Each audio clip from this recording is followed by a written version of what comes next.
right, good afternoon, everyone. My name is Aram Mihal, and I serve as the Assistant Director of Alumni Engagement here at Emory University. Before we get started, we have a few housekeeping announcements for today's session. Please note that the views and opinions expressed in the Learning Development webinars are those of the individual speakers and do not necessarily reflect the official policy, position, or views of Emory University, the Emory Alumni Association, or its affiliates. The content provided in this program is for informational purposes only and should not be construed as an endorsement by the Emory University or the Emory Alumni Association. This session is being recorded, so please be sure to keep your microphones muted to avoid disruptions, though we do encourage you to keep your camera on. If you have any questions throughout the session, please feel free to share them in the chat box, and I will be monitoring the chat, and we will be getting to your questions throughout, and you'll have an option to do a Q&A at the end of the session. I'm excited to introduce our featured speaker, Steve Mann. Steve is a relentless business professional, four-time CMO, coach, venture advisor, mentor, and optimist dedicated to helping you grow while living your best life. He has spent his career, 20 plus years career, building high-performance teams and growing individuals. His expertise in coach consulting working as a coach to help individuals develop powerful and sustained change, and enabling businesses to improve their culture, develop successful business strategies, and accelerate market and financial performance. He is a certified health, life, and leadership coach, received his BA in psychology from Emory, and pursued his PhD in neuroscience from the City University of New York. Please help me to give a warm welcome to Steve Mann. Thank you. That was really kind. I didn't know I was so wonderful, and that's super. I really appreciate the introduction. Hello, everybody. I'm Steve Mann, class of '82, as you heard. And today we're going to be talking about building a campaign strategy for your career, not only for in the short term for looking for a role, but in the long term for actually getting your career to where you want it to be. How about a little bit more, though, about myself? So yes, all those things that you just heard. I started out my career as a software engineer, but first I had been a failed neuroscientist. I realized that academia wasn't for me, and so I became a software engineer. I realized another thing about me, which was like wasn't a very good software engineer either, but I was one of those folks that could form coherent sentences in front of customers, even though I was technical. So sales folks who were selling technology would bring me out on deals to meet with their customers and prospects to help them close deals. I became a sales rep myself for a while. Some of it was exciting, some of it was excruciating. Um, but I fell in love with marketing and I became a product marketer, designing and taking products to market, always in technology. I had moved on from that and ran product strategy at Computer Associates. I ran about a $500 million line of business. As a product strategist, you did that product marketing, taking products to market, as well as the product management was all about defining what that product was so that the software engineers, developers can build it, and then the company could take it to market. I left there and I went to SAP, one of the largest software companies in the world. They're based in Germany. And I had one of the best jobs I ever had. I was an internal entrepreneur there. So the CEO would come to me and they'd say something like, Steve, we're really getting data driven, but it was a really thick German accent. He'd be saying this in, we're really getting data driven at the board level, but we realize we don't have the best data we can to action. How can you help me? Well, let me go off, build a market intelligence function, and then I'll streamline that back into the organization. Got to do that a number of times. So it was always about doing the things that I wanted to do, and that even though they were for the benefit of the corporation. Moved on to be the LexisNexis CMO. I don't know if you know Lexis, largest provider of legal research. Again, lots of fun. Got to make strong impact on an organization that's venerable, been around for 175 years. I left there, did a couple of fintechs. They were like, okay, not so good. But in 2019, I got a call from Jerusalem Venture Partners. Jerusalem Venture Partners were the fourth largest um, venture capital firm in the world in terms of returns. I have deep connections to the Israeli venture community and the Israeli cyber community. So they asked me to come on board as a venture coach and mentor. So I would go in, I would help founders become leaders and also help them design their go to market strategies. So much fun. Did that for a couple of years. I still get a few phone calls from them every now and then. Okay, it's 2020. I have type 1 diabetes. I've had it for 52 years. My constant companion. I can tell you stories about being at Emory that would kind of burn your hair off with having diabetes, but we'll save that for another time. So it's the pandemic, and I'm commiserating with other people with chronic illnesses.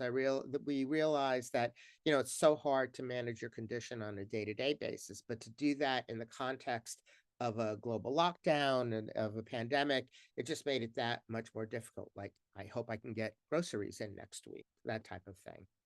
Got off the phone one day and I turned to my wife, Robin. She's also class of 82. She's an attorney. And I said, you know what? I want that to be my second act. That's what I want to do for the rest of my life. I want to coach. So I got trained in health coaching. I started coaching those very people that I was commiserating with. And I realized that they had career issues, they had life issues, they had relationship issues. And so I got trained in career coaching, leadership coaching, and lifestyle coaching, which brings us to where we are today. I fell in love with marketing. I still am in love with marketing. So I combined my love for coaching with my love for marketing consulting. As a coach, I work with some of the market dominant brands in the world, working with their executives as well as their mid-level managers and people just starting out to help them on their career trajectory, as well as doing consulting to those firms. So that's who I am. I know it's long-winded, except to say that I'm pretty excited to be here today and I want to be able to help you. So here we go.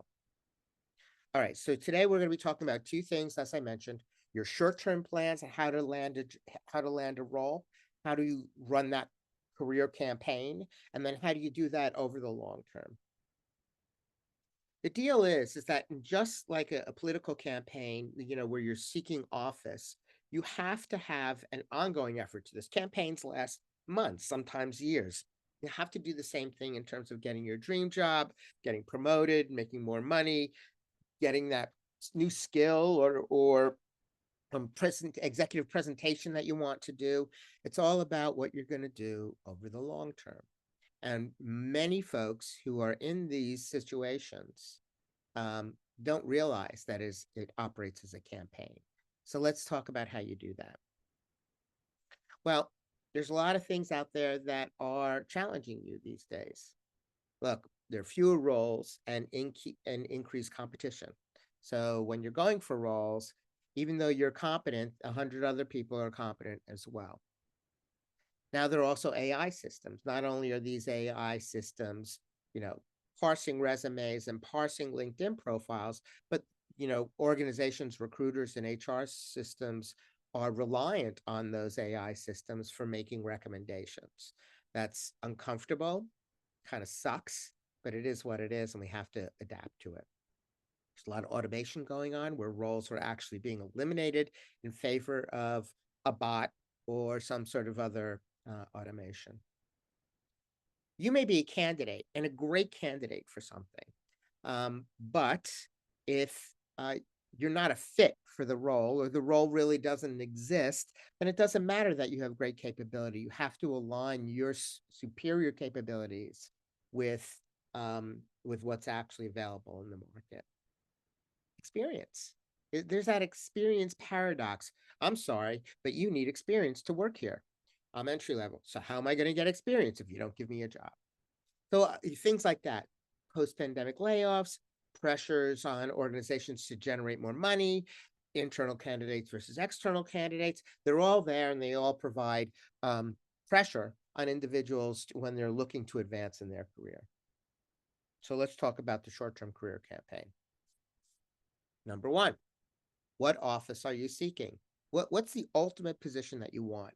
is it not a matter of a position, but are you looking for generating specific skills? Or what do you want to be known in the world? Do you want to have executive or visibility or market visibility so that you're considered an expert? Do you want to raise your visibility so you're an influencer? These are all items that you have to decide in terms of the office that you want to seek. One of the ways of doing that is through a SMART framework. SMART frameworks stand for something that's specific, measurable, achievable, relevant, and time bound. So, specific. I want to be a director of marketing. Measurable. I want to do it within 6 months. So, in other words, I have a time frame that I want to measure it in. Is it going to be achievable, and in what time frame as well? So, in other words, you've set a measurement, but can I actually achieve it in that time? Relevance. Is it what I really want to do? And time bound, tying back to measurable and achievable. All right, I'm going to give myself 5 months to do this. If I don't do it in 5 months, then I need to look at modifying my goal. So as you begin your job search, job, your job is to begin to align what you want, what office you seek with in a very specific formulaic fashion. And we do this because specificity is what's needed in today's market. Okay, let's talk about specificity. This is the career quadrant. This is a tool I use to help people identify what they should be doing and where they are a great fit and where they're not. So in this career quadrant, you go, and I would love for all of you to do this, either now or in the future. Take out a piece of paper and create these quadrants. On the upper right-hand side, you're going to write, what do I love to do and what am I good at? On the left-hand side, what do I hate to do? What am I bad at? Bottom right, what are the things that my next job absolutely must have? Like, if I don't have most of these, they're actually deal breakers. And then what's my next job absolutely can't have? Again, if they have them there, unless there's some sort of financial imperative, I am not going to take this job. So I'm good at team leadership. I'm great at mentoring people. I like doing user research and I find myself to be very creative. Hate doing budgeting. It's just boring. I don't like consulting. I don't like sitting out there and just telling people, here's what I think. I can't stand firing people. I can't stand writing strategies that are just pie in the sky. And oh, yeah, I also don't like ineffective meetings. All right. So I know what I'm good at and I know what I'm bad at. I know what I love. I know what I don't love. So, what must my next job have? Well, I want to feel empowered. I want to be somebody who can make decisions and make a difference in the organization. The types of work that I want to do, I want to do human factors design. I love that. I don't want to spend more than 20% on the road traveling. I really want to be collaborative. I want a collaborative team. I want them multidisciplinary, and I want equity in the company. These are all items that you should be thinking about when you're building out your target for your campaign.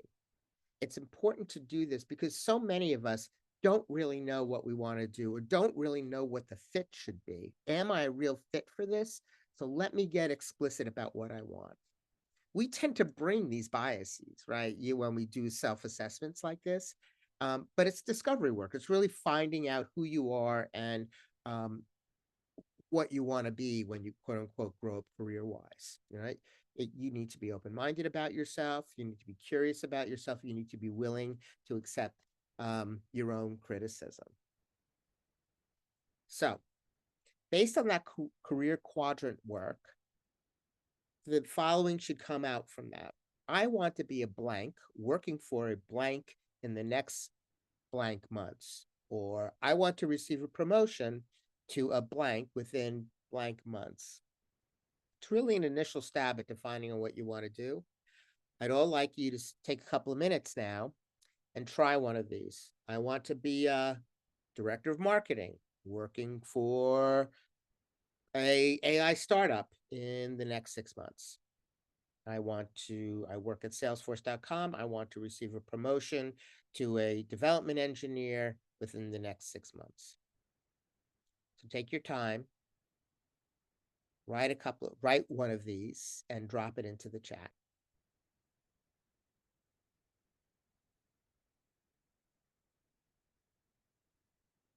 I'm not going to go on until you do this, so you might as well just go ahead and do it.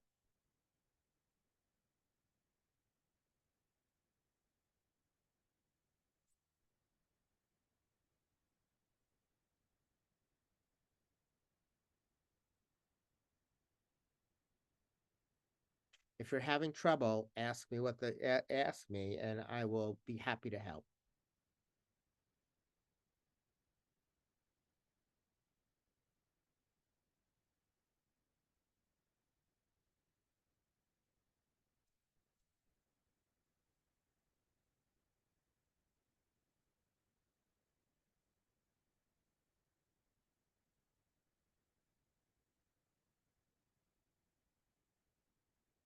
Oh my! I Oh, ain't no so kidding. I tried to get him started off. Oh, Oh, Julia put in. here we go. All right. So, Julia, you say, I want to be a chief advancement officer working in higher ed in the next 6 months. That is exactly right. That is no jargon, straightforward, and to the point. I want to be a marketing professional for a travel tourism firm in the next 6 months. Again, targeted, to the point, no jargon. Let me have one more. Ah, I want to be a research analyst working for a government or county initiative in the next 3 months. See, I like these. I like these because they really give you the opportunity to begin to focus on what exactly you need. A lot of times we just go out there and we say, you know what? I'm going to find the first thing that comes along. Again, I understand if there's a financial imperative that you're going to want to do that. But if more often than not, there is not a financial imperative, don't do it. You'll be happier in the long run. You'll be more fulfilled in the work that you do. Um, and you overall feel a sense of accomplishment that you wouldn't normally have. So I mentioned this term, candidate market fit, and we'll get back to that in a moment. But part of building this whole notion of who you are, you did this self-assessment, but Josh Lyman from the West Wing wants to remind us that all politics is retail, that we got to talk to the voters, and we have to get feedback. So towards that end, act number 2 in your campaign is to do market research on yourself. You need to find people out there that are willing to give you the unvarnished truth about your prior performance, your career, things that you believe or they believe can make a difference in who you are and what you should be looking for in a role. So questions you would ask: and what am I strong in? What am I not strong in? What things do I need to do to improve upon?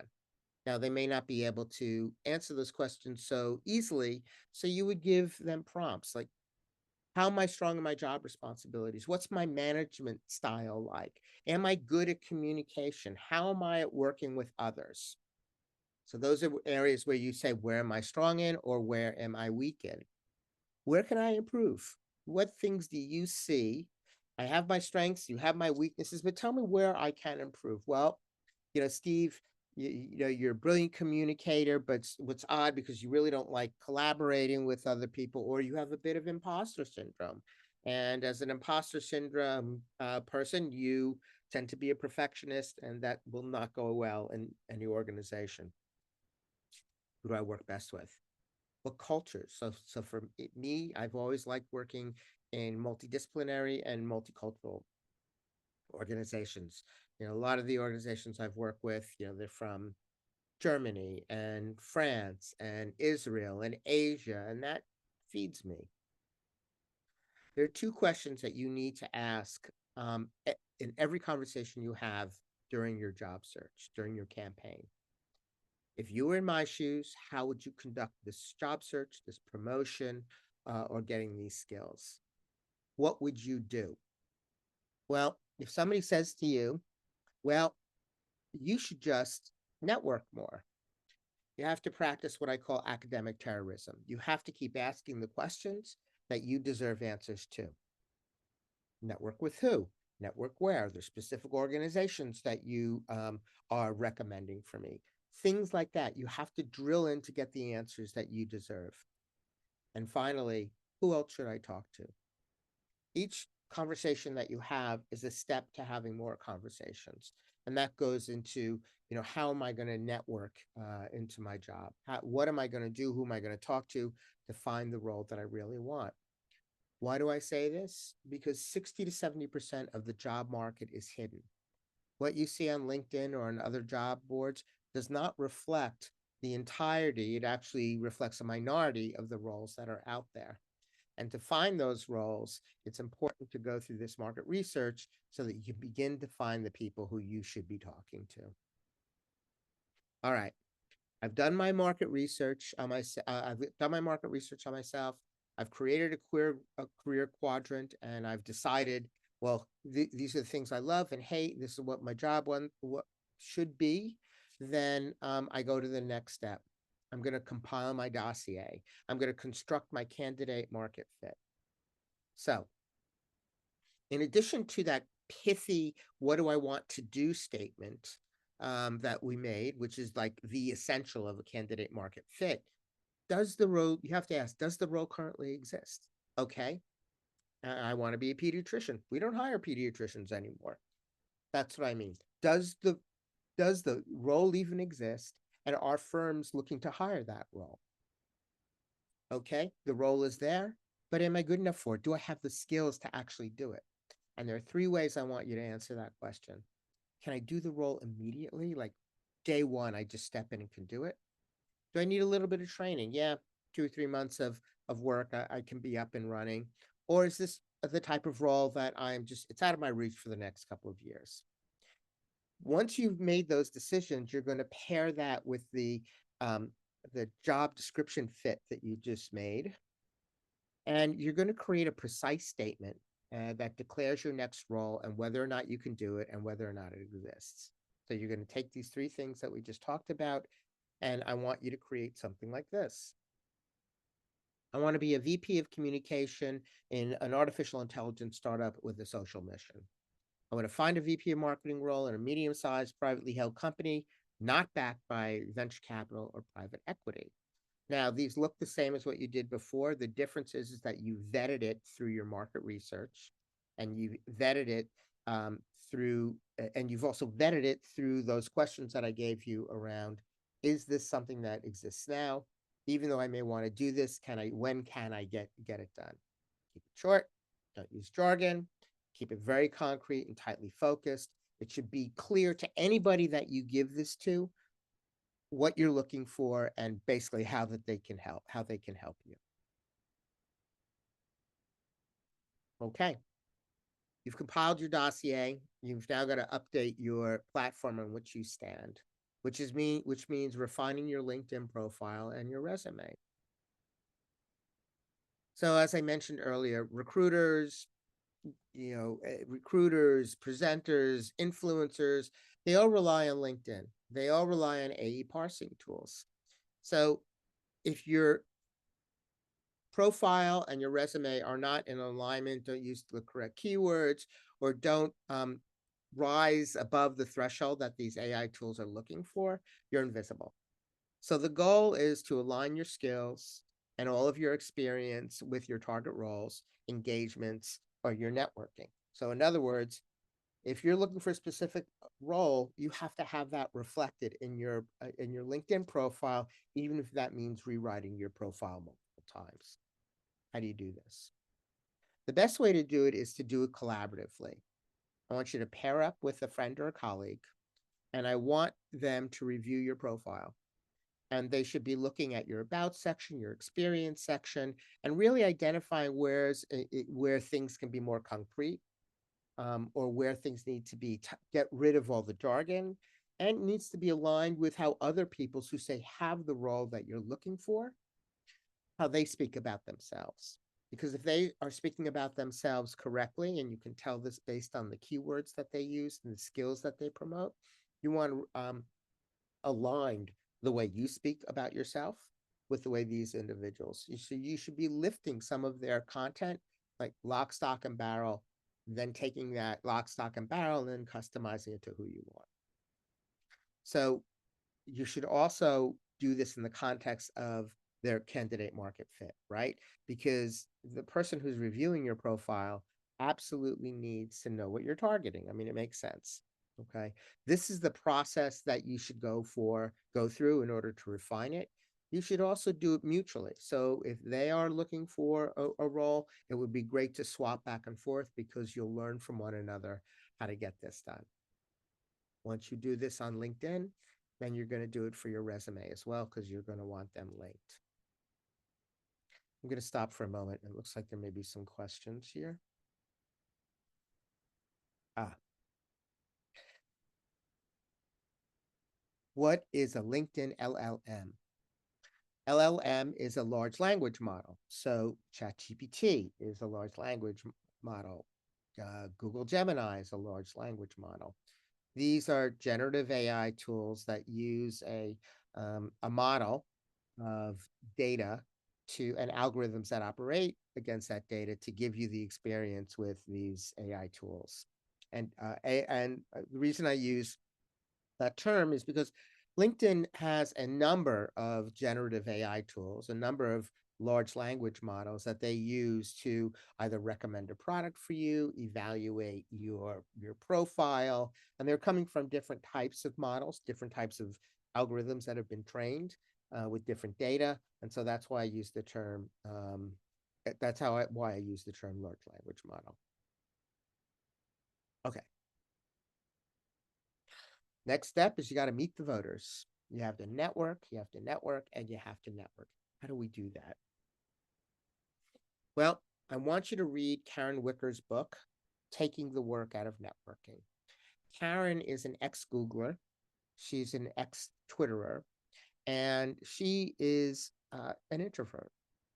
But what she did is she wrote a book for us introverts on how to network. How do you loosely couple network? In other words, keep people warm, but not necessarily, deeply engaged. How do you do deep engagement with individuals? And these are all critical. So, for instance, once a quarter, I send out not a family update, but kind of like a Steve update. Here's what's going on in my life professionally. These are the things that have been happening that I've been interested in. Oh, by the way, a couple of family things. And I shoot that out every couple of months. And sure enough, depending on what I send out, I always get something back. Steve, this is really interesting. Can we talk about this? I know you're looking for an opportunity to coach over at IBM. I may know somebody that you should talk to.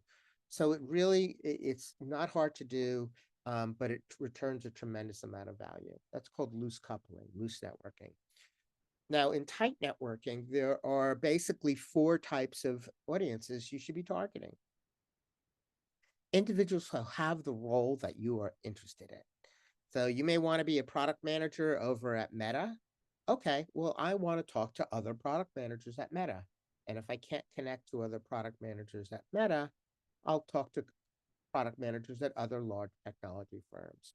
And I want to talk to them because I want to do some sort of exploratory discussion to understand what I need to do in order to get the role that they have.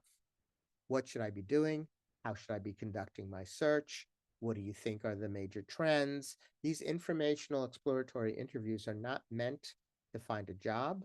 They are meant to find the opportunities to find the job. They're meant to find the information that you require in order to find your next role.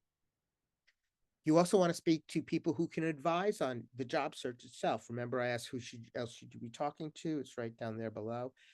Getting details on how to execute your job search is critical. And those are the people that you would be targeting for this type of networking opportunity. Hiring managers, HR managers, the people who are actually in control of the role itself, you're going to want to be talking to them as well, reaching out, even if they don't have a role available, but you know that they manage that role. The question to ask is, how do I come work for you? What do I need to do? What are you looking for in a candidate? Those types of questions are critical. this is the way you're going to tap into that 60% of the job market that's closed, that's private, that people don't post, that they post publicly on their website, but they'll never show it on LinkedIn or Indeed or whatever the job board du jour is. So I'm going to stop there for a second. Just let's say that we're through networking, we've found the role, and we go through the interview process. I could spend another session on just how to get through the interview process. Just the key elements is that everybody that's coming in there is competent. Everybody can do the job. So it's about the stories that you tell them about who you are. The goal is to connect personally through your personal brand. So the hiring manager is going to say something that's really interesting about this person. I really find them to be just easy to connect to, easy to talk to. They were open. That type of personal brand connection is what you need to do.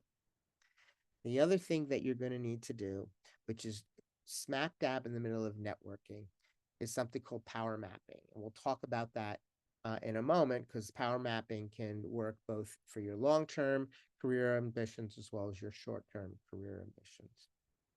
Same thing with negotiation, closing the deal. Those are all large issues in and of themselves that I'm happy to take conversations offline and discuss those. Before I move on to like long-term career planning, I wanted to stop for a moment and get your feedback, questions about what needs to happen in a short-term career campaign. So at this time, feel free to either raise your hand or put your question in the chat.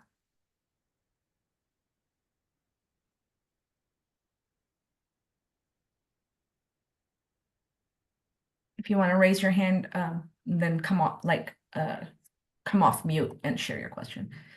What is the best way to find a recruiter after being out of the job market for a while? That's an excellent question. The way to find a recruiter is through referral. So as you're doing this networking, one of your key questions is going to be, can you connect me to a recruiter in this domain? That is the best way to be connected to one, is to be referred in. That's a warm introduction. Warm introductions, when you're utilizing somebody who knows that other person to introduce you. Karen also talks about warm introductions in her book, and I also do a lot of work in crafting warm introductions for my clients. That's the first way. The second thing is professional associations, either on LinkedIn or in person. Many times in the area that you are interested in, they will be there too. Why? Because they're looking for candidates as well. They're looking for that smart person that they really want to have a conversation with. So make sure that you join those professional organizations where they can reside as well. Those are the two major ways that I approach connecting to recruiters. All right, Mary has her hand raised. Mary, go ahead and unmute to ask your question. Thank you. Yeah, I have a question about this. So I've been job searching for the last few months and have thought about going down the road of finding a recruiter to support, but I've had a little bit of a tough time with that. I've also done several networking calls where that's like never come up as an option.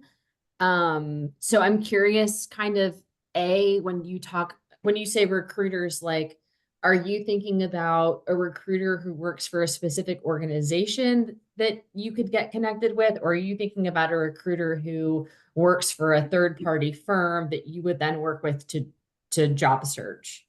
I'm talking about a third party for executive recruiter, because I want to work with somebody who has a broader view of the market than just in one particular company. Okay. Do that. The only exception to that is if there's a company that you're highly interested in. I want to work for MasterCard. I absolutely love the company. I love their technology.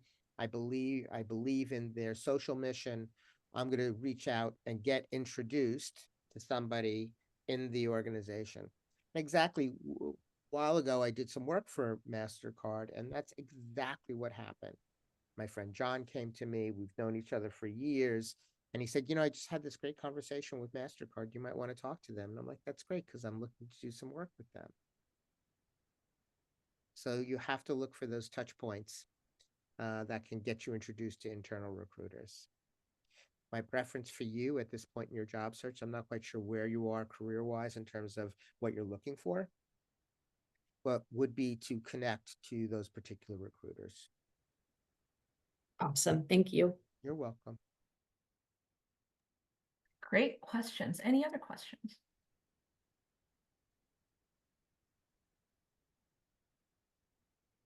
Okay, well, if there are no more questions, then let's continue and we can take some more questions at the end of the session.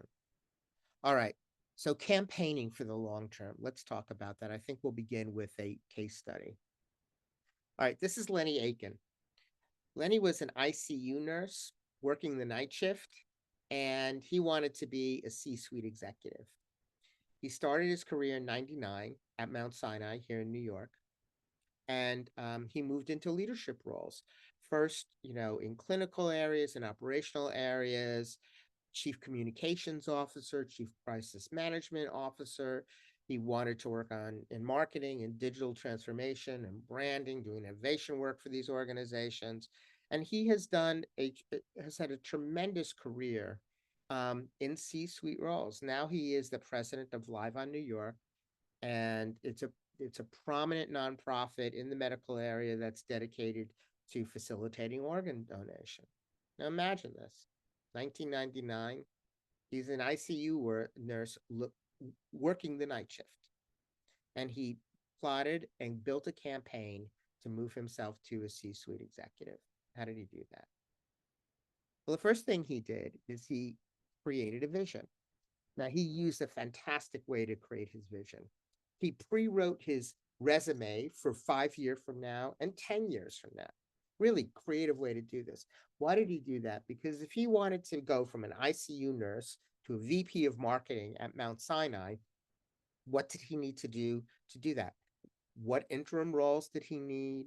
What education did he need? What certifications were required?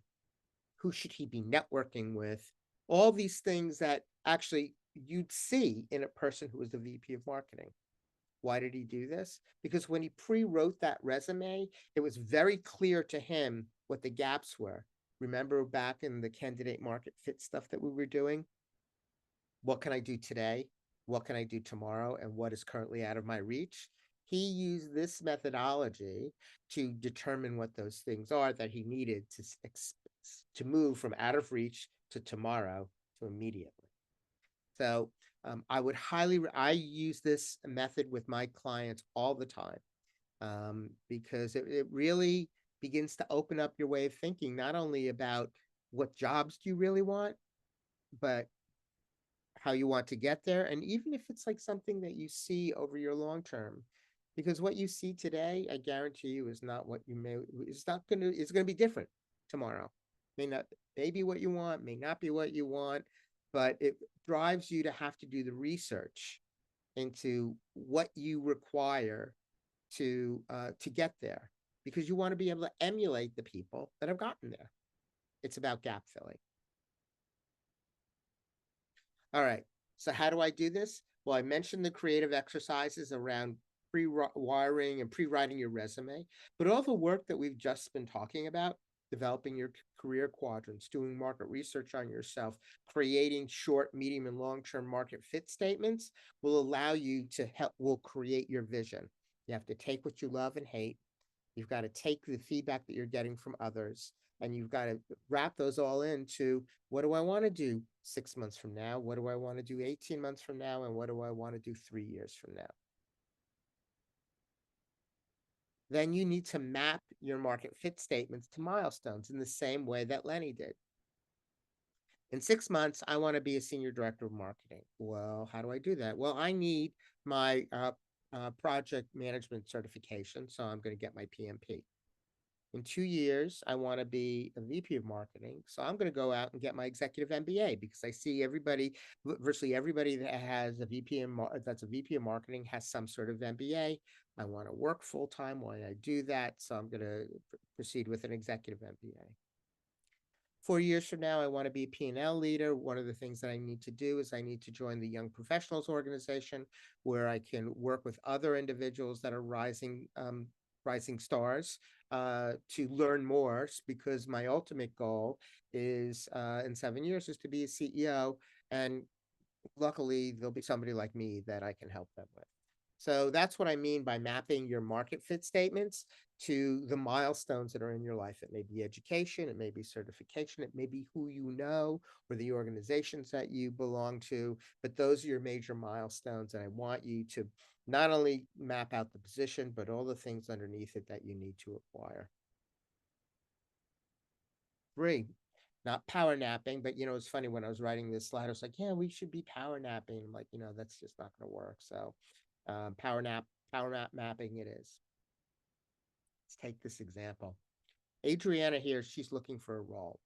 And Drew, who's in the middle of that graphic on the right-hand side, will be promoting somebody into that role. This is all about, how do I get to that role and how do I influence Drew positively to select me for that promotion? I want you to look at the connections in your corporate life or personal life, and I want you to log them as either green, people who are a close connection and who know you well; yellow, loose connection, they know of you, they may know a little bit about you, but not much; or red, you don't know them at all. Why do we want to do this? Because we want to drive as much positive influence on Drew here, for example, in order to influence him positively to get that role. So she knows Drew, his behavior is that he takes a lot of input from a lot of people in order to make these types of decisions. Now, up in her network, Shelby in green, Megan in green, and Isabella down, who's connected to Drew, all know her well, and all are willing to try to influence Drew positively. However, Lily, who is the senior vice president in the lower left-hand corner in yellow, doesn't really know Adriana, but she is a major influence on Drew and his decision-making. So is Sean, because Sean is the leader of his young professional organization member, his association. And he also has significant influence over Drew and how he thinks about promotions. And believe it or not, Sophie, who is Drew's wife, there's pillow talk at night. Drew's like, hey, I have these individuals that I'm considering for this promotion. Adriana is one of them. Adriana from the barbecue that we had last month. What do you think of her? So there are these dynamics happening between what you desire and how a decision is made. And your goal is to influence that decision by having others advocate for you. How do we do this? You have to court the votes, and you can thank a large language model, DALL-E, ChatGPT's model, for creating that bizarre image on the right-hand side. It's fun. It takes a lot of prompting, but if you want to talk about it offline, it's a passion. Okay, so what did Adriana do? Yeah, it was supposed to be a female too. Isn't that interesting? Adriana read their bios, the individuals that she wanted to influence. She got input from others about what was important to them. And she also looked at the projects that they were working on, the initiatives that they cared about. And then she set out to build relationships with them. She was crazy, and she actually set out quarterly goals. Like, my goal is to influence and turn Isabella yellow to green in the next month. Okay. And then she had to decide to do that, though. What could she offer her? Right? What questions can she ask her? What mentorship can they build together? Do you have expertise that you require from me? Can I help you with your projects? Can I introduce you to people that I think that you're interested in? Join the professional groups that Drew's belong to, or these individuals. But you have to find activities and ways to nurture these relationships, because the more you can turn yellows into greens, the more influence a decision maker have in whatever area of your life, you'll have more tools, more ammunition to advocate for yourself. The power mapping is probably one of the most important tools that you can utilize in driving both a short-term as well as a long-term career objective. And finally, I want to leave you with this, that, it is a political campaign. It is short-term and it is long-term. You need clear messaging. You need strong allies to do this. You have to adapt your product market fit and your approaches to the market as the market changes, as the polls change. So that's what I have for you today, but I would love to answer your questions.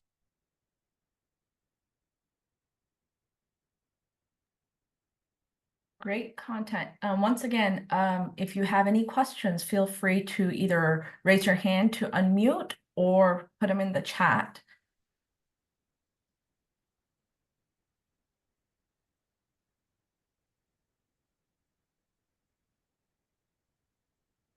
We have a comment. This was really helpful with specific action items.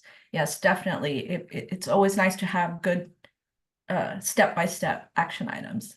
Thank you for that. Yeah, thank you, Brooke. Yes, I know it was a lot, but let's talk offline if you want to kind of break it up into more discrete activities, and we can talk about how to get that done.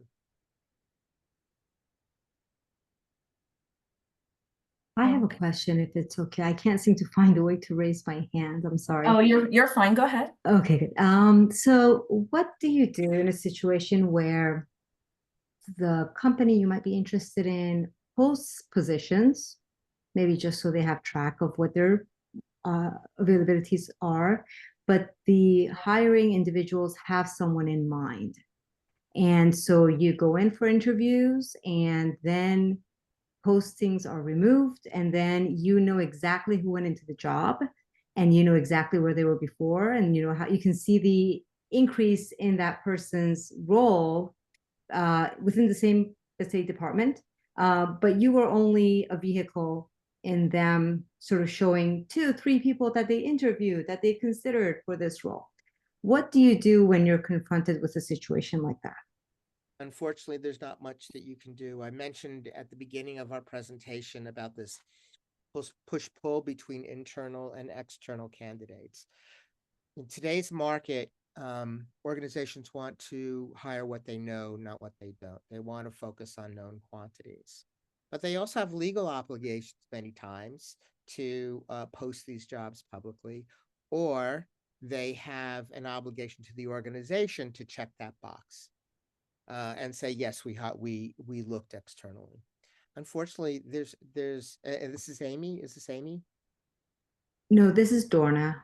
Dorna, sorry, Yes. Dorna. Yeah. No worries. So, unfortunately, Dorna, that's the way it is, and you can't do much about that. And I'm sorry, because I've seen it all too often, and it's frustrating, right? Just a little. Yes, but thank So, you. are there particular organizations or segments that you're interested in? Sorry, thank you for my contact information. Apologies. Oh, thank you. Yeah, I mean, there's one particular firm that I'm interested, or I guess organization that I'm interested in, and it's just the pattern that I've seen, and positions are fewer and farther in between from what they used to be. Yeah. So just a bit of observation, especially with this particular organization. Yeah, and it's actually it kicked off with the pandemic. After the pandemic, there was not only the Great Resignation, but there were great layoffs as well, because organizations were just, behind the gun to improve margins and to recover to pre-pandemic levels. Thank you. My pleasure. Great questions. Other Any more? questions, either in chat or Hi, hello. I have a Suze. quick How are question. you? Thank you so much. I'm sorry. I jumped in before. That's okay. I just this was really helpful. Appreciate it so much. Lots of great advice. I'm coming into my job search that I've been doing for a while as a longtime freelancer. And I'd love to just hear, as someone who has been advising folks, you've seen the environment right now. Do you have any, obviously you don't know my background, but as a longtime freelancer, any suggestions for positioning myself in a way that makes myself, look attractive to hiring managers who are, probably looking for folks that have a clear, path. I come from a background of working in journalism, lots of storytelling, and I'm looking to pivot and leverage that experience into more of a brand storytelling role. It's so funny that you asked that question. Not funny, haha, but I'm working with a client right now who has somebody who is leading their content marketing, and they started out as a journalist. So the path is clear, and it can be done. Similarly, for you, it is a lot about self-promotion, as it is in all of this. And if you're interested in brand storytelling and content marketing, you might want to try being a freelancer for an agency. And or targeting the content marketing network that's out there, right? So in the same way that you'd be networking for a full-time equivalency, you'd be networking for the for freelancing role. It's the same exact process. What's your candidate market fit? Is the role out there? Can I do it today, tomorrow, or not for a while? Who do I need to be talking to? Who hires those freelancers in the marketing organization?